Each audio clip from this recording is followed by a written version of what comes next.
Hi guys, मेरा नाम है डॉक्टर अंकुर सरीन। मैं एक डर्मेटोलॉजिस्ट हूँ defence colony new Delhi India से। और आज हम बात करने वाले हैं टैनिंग के बारे में।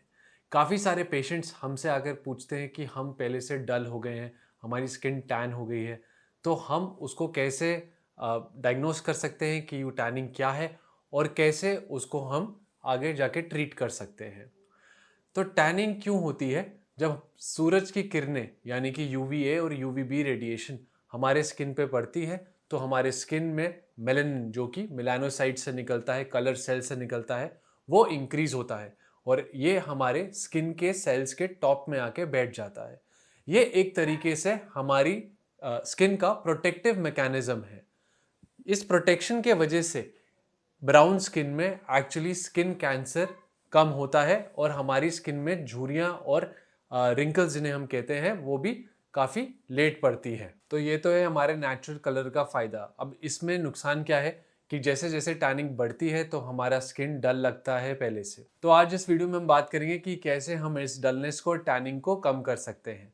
किसी भी चीज़ को ठीक करने से ज़्यादा आसान रहता है अगर हम उसे पहले ही रोक दें। तो टैनिंग को रोकने का सबसे अच्छा तरीका है फिजिकल प्रोटेक्शन, यानी कि अम्ब्रेला, कैप्स, हैट, ये सब यूज़ करना जब आप बाहर सन एक्सपोजर में जाते हैं। 12 से 4 के बीच की धूप को अवॉइड करना। इसके अलावा सनस्क्रीन्स अवेलेबल हैं। सनस्क्रीन्स हमें ब्रॉड स्पेक्ट्रम लेनी चाहिए जिसमें दोनों यूवीए और यूवीबी प्रोटेक्शन हो। यूवीए प्रोटेक्शन हम सनस्क्रीन के लेबल पे देख सकते हैं। पीए रेटिंग द्वारा आपकी सनस्क्रीन की रेटिंग पीए 3+ होनी चाहिए। यूवीबी प्रोटेक्शन हम देख सकते हैं सनस्क्रीन के लेबल पे, उसके बारे में भी ये इन्फॉर्मेशन दी होती है। एसपीएफ 30 या एसपीएफ 30 से ज़्यादा वाली सनस्क्रीन्स जो हैं वो अच्छा प्रोटेक्शन देती हैं। अब ये सब प्रिवेंशन आप पहले से फॉलो कर रहे थे या फिर आप नहीं फॉलो कर रहे थे और आपको फिर भी टैनिंग हो गई है, तो उसका सल्यूशन क्या है? आप घर पे क्या कर सकते हैं? वेल, घर पे सबसे इम्पॉर्टेंट चीज़ है कि आप ज़्यादा वाटर इनटेक करें। आप ओरल एंटीऑक्सीडेंट्स ले सकते हैं जो कि आपके फ्रूट्स, वेजिटेबल्स जो अनकुक्ड फॉर्मेट में हम खाते हैं उनमें होते हैं। ये ऑक्सीडेटिव डैमेज कम करते हैं और धीरे धीरे हमारी स्किन को डी टैनिंग की तरफ ले जाते हैं। तो ये कुछ घरेलू इलाज हैं जो आप यूज़ कर सकते हैं और कुछ ऐसे भी हैं जो हमें नहीं यूज़ करने चाहिए। जैसे कि कुछ लोग टैनिंग को कम करने के लिए अपने चेहरे पे लेमन जूस लगा लेते हैं। ये काफ़ी स्ट्रॉन्ग होता है और आपकी स्किन को बर्न कर सकता है। उसमें इरिटेंट कॉन्टैक्ट डर्मेटाइटिस यानी एक तरीके की एलर्जी कर सकता है। इसके अलावा ब्लीचिंग एजेंट्स यूज़ करने से हम बिल्कुल मना करते हैं क्योंकि ब्लीच से आपकी स्किन केवल डैमेज होती है और इसके बाद यूज़ करने के बाद आपको उन चीज़ों से भी एलर्जी हो सकती है जो जिससे आपकी स्किन नॉर्मली एलर्जिक नहीं है। क्यों? क्योंकि आपकी स्किन का जो बैरियर है वो खराब हो जाता है, ब्लीच से वो टूट जाता है।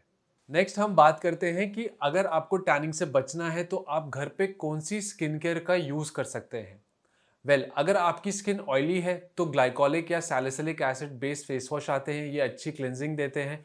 इसको 1 से 2 मिनट आप लगा के छोड़ भी सकते हैं। उससे आपकी स्किन में थोड़ा एक्सफोलिएशन भी होगा और टैनिंग वाले जो सेल्स हैं वो आपकी स्किन से क्लियर आउट हो जाएंगे। बट अगर आपकी स्किन ड्राई है तो आप स्ट्रॉन्ग फेस वॉश ना यूज़ करिए, तो आप माइल्ड फेस वॉश यूज़ करिए जिसमें कि डिटर्जेंट की क्वांटिटी कम हो।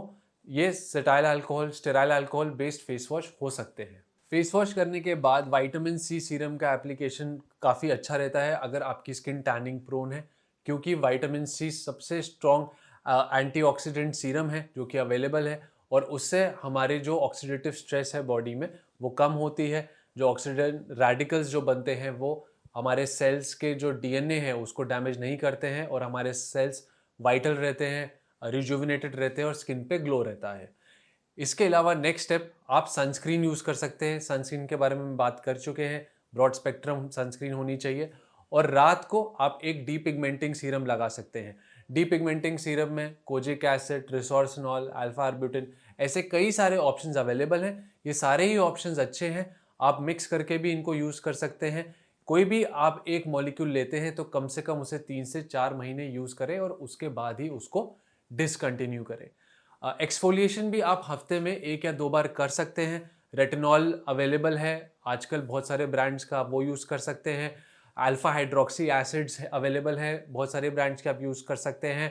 पीलिंग होम पील बेस्ड सॉल्यूशंस भी आजकल अवेलेबल है, आप हफ्ते में 1 बार ही उनका भी यूज़ कर सकते हैं।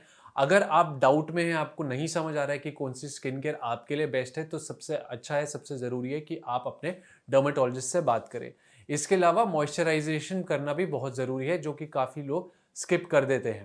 अगर इस होम केयर के बाद, प्रिवेंशन के बाद और स्किन केयर के बाद भी आपको टैनिंग बचती है और आपको लगता है कि आपको और इफ़ेक्ट चाहिए, तो आप अपने डर्मेटोलॉजिस्ट से मिल सकते हैं।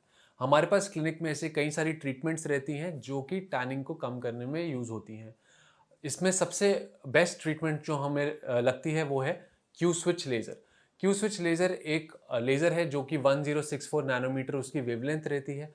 उसमें से जो बीम निकलती है वो स्पेशली जाके मेलानोसाइट्स यानी कि कलर प्रोड्यूसिंग सेल्स को टारगेट करती है और वो टूटते हैं और अगले 15 से 30 दिन में वो आपके सिस्टम से निकल जाते हैं। इसके अलावा आप अपने डर्मेटोलॉजिस्ट से केमिकल पील्स के बारे में बात कर सकते हैं।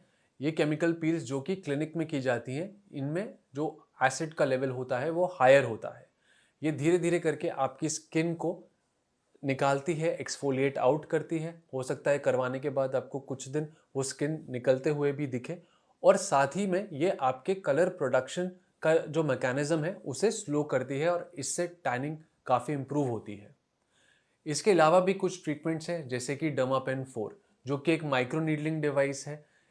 इसमें कई सारे ऐसे सीरम्स अवेलेबल होते हैं जो कि माइक्रो नीडलिंग के बाद इन्फ्यूज़ की जाती है आपके स्किन में और ये ना कि आपका पिगमेंटेशन सिर्फ कम करता है, आपके रिंकल्स भी कम कर सकता है। इसके अलावा अपने डर्मेटोलॉजिस्ट से आप ग्लूटाथाइन के बारे में डिस्कस कर सकते हैं। ये ओरली भी अवेलेबल है और ये आईवी भी अवेलेबल है। आप और आपके डर्मेटोलॉजिस्ट आपस में इसका डिसीजन ले सकते हैं कि आपके लिए कौन सा रूट बेस्ट रहेगा। तो ये थी कुछ बेसिक इन्फॉर्मेशन डी टैनिंग के बारे में और कैसे आप अपनी डी टैनिंग कर सकते हैं या फिर आप अपने डर्मेटोलॉजिस्ट की हेल्प ले सकते हैं। अगर आपको ये वीडियो पसंद आई और आप ऐसी ही कई सारी वीडियोस देखना चाहते हैं स्किन और हेयर रिलेटेड, तो प्लीज़ मेरे चैनल को सब्सक्राइब करिए। अगर आप कोई इंटरेस्टिंग प्रोडक्ट यूज़ कर रहे हैं जिसके रिजल्ट्स आपको अच्छे लगे हों और आप हमसे शेयर करना चाहते हैं, तो प्लीज़ कमेंट सेक्शन में बताइए। और आप ये भी बता सकते हैं कि अगर आप चाहते हो कि मैं कोई स्पेसिफिक प्रोडक्ट को रिव्यू करूँ। मैंने अपने फेवरेट प्रोडक्ट्स नीचे डिस्क्रिप्शन में छोड़ दिए हैं, उसके लिंक्स भी नीचे डिस्क्रिप्शन में हैं, आप उनको चेकआउट कर सकते हैं।